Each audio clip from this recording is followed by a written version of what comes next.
Good morning, students. Today I am going to give a video lecture on the process management in operating system. To start with, I want to introduce myself, Banani Ghosh from the Department of Information Technology of Haldia Institute of Technology. So, in today's lecture, we will try to cover up these topics. What is process and the related the things I will cover first. Then after I will go to process control block. After that I will try to cover up the process steps. Then after process scheduling. So to start with, at first, as a student of computer science, our day-to-day work is to write some programs. Maybe the platforms are different. You have to write the programs in different languages. But the thing is that you have, in some way or the other, you have to write some programs for many many things. And now, if I give you one example of a very simple program, as you can see on the board, that very simple program written on C to print the simple line hello world, you can write this much of line. Next, if you are going to execute this much program code in the Linux environment, you have to first compile it, then after you have to execute the code. So you have to go for two different commands in Linux environment, GCC. Then if the program name is hello.c, you have to write GCC hello.c. Then the program is ready to be executed. It is compiled. And if you have written the program, syntactically correct program, then you have to execute it to get the objective of the program. So for the Linux environment, you have to write /a.out to execute the code you have written and to get the output ultimately. So whenever you are writing a code, then you have compiled it successfully, and after that you have given the instruction to execute it. So the program, whenever you have written it, is in the passive state. Now whenever you are executing a program, it is going to be in active state. So whenever a program is executed, then a process is generated. So basically, what is a process? A process is a program in execution. Okay, and then the bit is present in the RAM at first. Then the process comprises of some elements. What are they? The executable instruction, as you have written, it occupies some sort of stacks. It occupies the heap or the memory, and then after state in the operating system, it is a hidden kind of thing. Then it contains some more parameters, like state contains registers, then list of open files, related processes, etc. Now coming to the PCB, whenever a process is created, then a corresponding PCB is mapped with it. So something like this is created in the back end, and which keeps track of several parameters related to this particular process, which is just being created whenever the program is executed. So what are they? The process state, the process number, the process program counter, then after the registers, then memory limits, and then list of open files. So what is, first of all, we have to know what is the process state. So in the next slides, we will be preferring to go for the detailing of the process states. For the time being, you just restrict your knowledge up to that. Process may be in running state, waiting state, or many other states, as I will be explaining in the later slides. Now what about the program process number? Whenever a process is created, as we have roll number in our class, as we people, the employees of the college are having the employee IDs to identify ourselves, the process is also having an unique identifying number, that is known as process ID or process number. So process number is the thing. Whenever a process is created, then it is associated with a unique number, and that is unique integer number, that is known as the process number. Next, we are coming to program counter. What is that? The location of the instruction to next execute is kept in a safe place, that is known as the program counter. Then after CPU registers, whenever a process is executed, it is occupying some CPU registers. So these are all kept here in the registers section. CPU scheduling information. So scheduling information means whenever you are talking about an operating system, in nowadays there is a multitasking operating system. So multiple tasks are being executed, so multiple processes are being executed at the same time. So you have to make your operating system so prompt that it is capable of executing a number of processes one by one, but the CPU, to increase the CPU utilization. So resources you have to utilize very usefully, so that no CPU time is wasted. So CPU scheduling information, what it contains: the priorities of the processes, then scheduling queue pointers, etc. Now memory management information. So it holds the memory allocated to the process. It holds the details of that. Then after accounting information, which covers the CPU used, clock time elapsed, etc. Now the IO status information. IO devices allocated to the process, list of open files is kept under the consideration in this particular section. So this is all about the PCB. Now we are coming to the process states. Whenever a new process is created, means you have written the program and your program is syntactically correct, it is compiled successfully without any error. Then after you are going to execute it. So whenever you are executing it, a new process is created. So that process is not yet given to the CPU, so it is not that in the ready state or running state. So whenever a process is created, it is in the new state. After that, whenever it is ready to execute and it is admitted to the system, then it is ready for execution. So its state is going to be called as ready state. Then after, whenever a CPU is given, a processor is given to that particular process which was in the ready state, that process will be called in the running state. And now while running, it may go for some IO operations, or some interrupts may happen. So in that case, it will be again either in the waiting state or going to the ready state again if it is interrupted in between for any reason. So whenever a program is in running state and one IO event is going to happen, then it must be waiting for that particular event to occur. So it is then kept in the waiting state. Now whenever that IO operation is done, it is again it will not be going to the running state again, but it will be ready state again, and then after it will be going to the CPU for execution again, then it will be in the running state. After the completion of each and every instruction, it is going to be covered up, then it will be going to the terminated state. So it is all about the process states. The same thing is written over there. You can see the new state, ready state, then running state, and then after waiting state and terminate state. Now whenever a process is going to be in the waiting state, another process is there in the ready queue to be executed by the CPU. Why? Because the CPU, we have to utilize the CPU in very rational way, so that CPU utilization will be at most, that is maximum. So to switch between different processes, you have to know about the context switching in operating system. So what is context switching? When a CPU switches to another process, the system must save the state.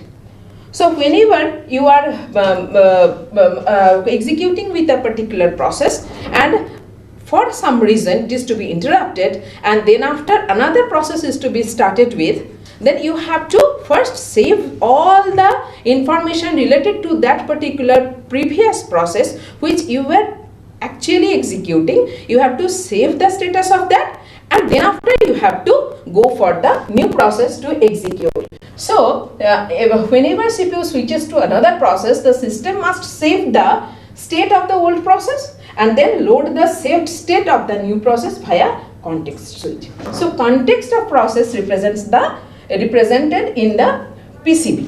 So context switch time is the overhead. What it means? Whenever a CPU is allocated to from one process to another process, context switching occurs. So context switching is during the context switching operation, no fulfilling work is done. So context switching is treated as the overhead of the processor. Why? Because no fruitful work is done during that time. Now with this particular simple example, you can understand the whole working principle of the context switching.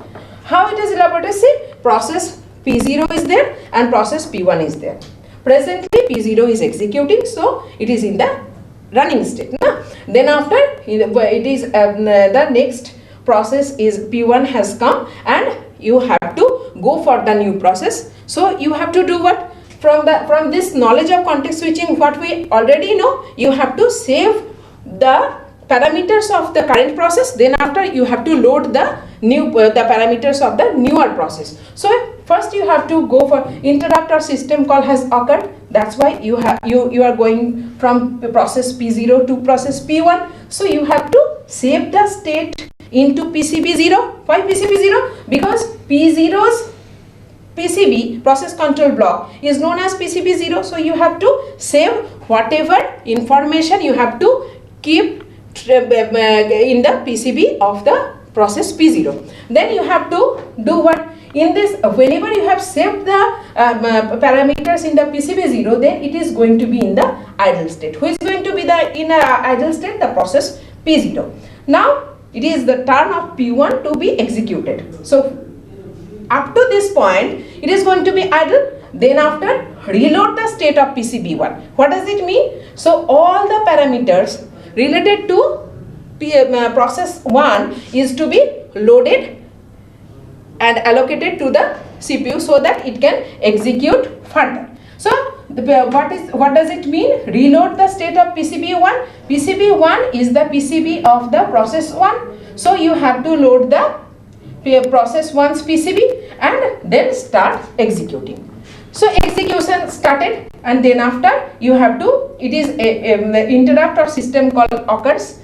Then after you have to save the state into the PCB1 and then it is going to be in the idle state, and after that you have to reload the state of the PCB0, that is the PCB of the process 0, and you have to execute it all over again. So now it is in active state, so it is executing.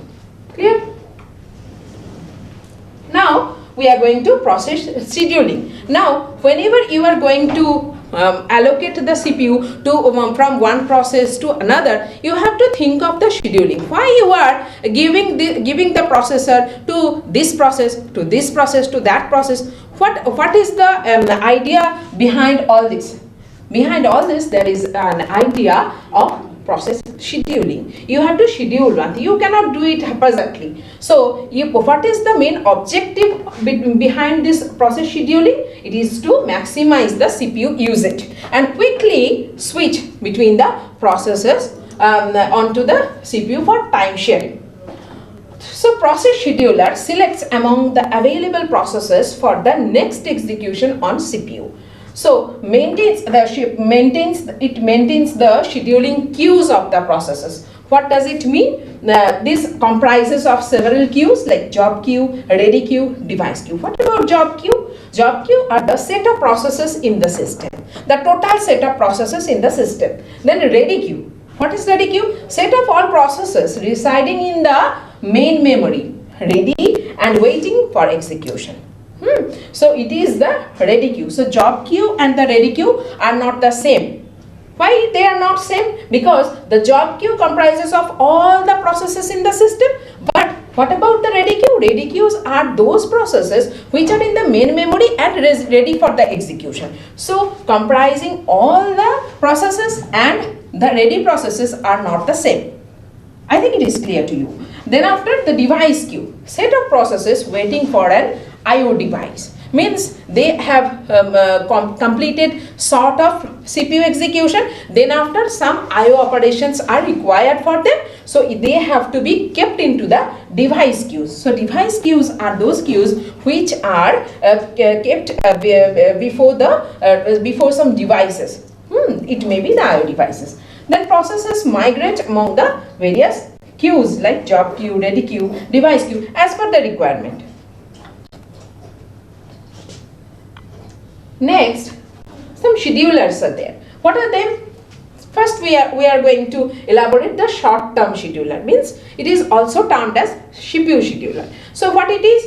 It selects which process should be executed next, and it is allocated to the CPU. Short-term schedulers are frequently invoked, and they comprises very smaller time, that is milliseconds. And then long-term scheduler means it is also termed as job scheduler. So selects which processes should be brought onto the ready queue. So long-term schedulers are invoked infrequently, or they may be invoked in some seconds or minutes. So it is longer than it takes longer than the short-term scheduler. Then after, we are coming to next, where the processes are maybe described as either in the IO bound process or the CPU bound process. So what are IO bound processes? The processes which spends more time doing IO operations than the computation, they are called the IO bound processes. And what about CPU bound processes?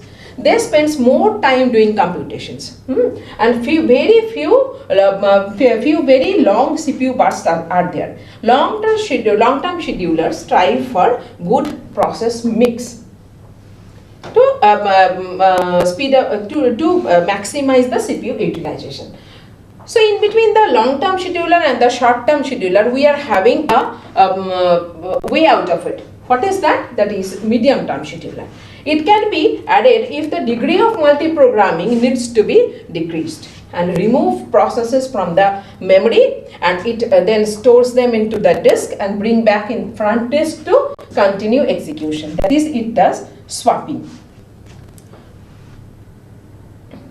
Next, there is a priority which is associated with each and every process. So priority scheduling is very interesting and a very large chapter itself, which can be very interesting when studied. So priority scheduling, what is that? A priority or a number is associated with each process, as I have already told, and the CPU is allocated to the process with the highest priority. Here the smallest number associated with the process is treated as the highest priority. Now there are priority scheduling may be of two types. One is preemptive scheduling, another is non-preemptive scheduling, and shortest job first is a priority scheduling, where priority is the inverse of predicted next CPU burst time. So here lies two problems. One is starvation, and there is a solution also. It is aging. What about starvation? Starvation means low priority processes will not be getting the CPU for execution. So what is the solution for that? You have to, you don't have to do that, but you have to develop the operating system in such a way that at the time the priority will be increasing time to time. So that process is known as the aging. Then we are coming to the preemptive scheduling and non-preemptive scheduling. So to be very concise with the idea, preemptive scheduling is that kind of scheduling in which the running process can be interrupted if a high priority process enters the queue and is allocated to the CPU, is called the preemptive scheduling. So preemptive scheduling is something like whenever the local general people are there, some VIP is coming around, then you have to give them priority. So it is something like that. So if your general processes are running in the CPU, now one higher priority process has come up, you have to give up every resources you are holding, and you have to context switch everything to that particular newer process with higher priority. So that is known as preemptive scheduling. And non-preemptive scheduling is something very special in which the process, when given with the resources, will not be releasing them until and unless they have completed with the execution of that. So it is something which is known as the non-preemptive scheduling. Now scheduling criteria are what is the objective of the scheduling? The CPU utilization. It keeps the CPU as busy as possible every time. Then after, one new term, throughput. Number of processes that is completed in a unit time is to be increased. So throughput, increasing the throughput will be the objective behind the scheduling. Then after, turnaround time. Amount of time to execute a particular process is known as the turnaround time. Then waiting time, what is that? Amount of time a process has been waiting in the ready queue. So it is not yet getting the CPU for execution, but it is waiting in the ready queue for execution. Okay, that is the waiting time. Then after, response time. What is that? Amount of time it takes from when a request was submitted until the first response is produced is known as the response time.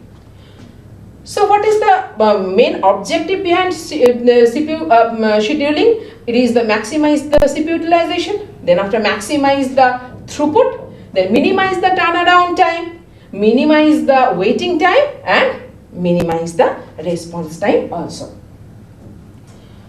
Now, whenever you are going to study the scheduling algorithms in detail, in the next chapter it will be there. If I will be given with a scope, then I will be explaining that also. So in that, scheduling algorithm may be ranging from FCFS, that is first come first serve, then after shortest job first, then shortest remaining time first, and then after round robin scheduling. So in this way you can go for the scheduling, and there are many interesting problems also which you can solve, and you can have the idea how these algorithms are implemented by the operating system in practice. So that is that's all for today. Thank you.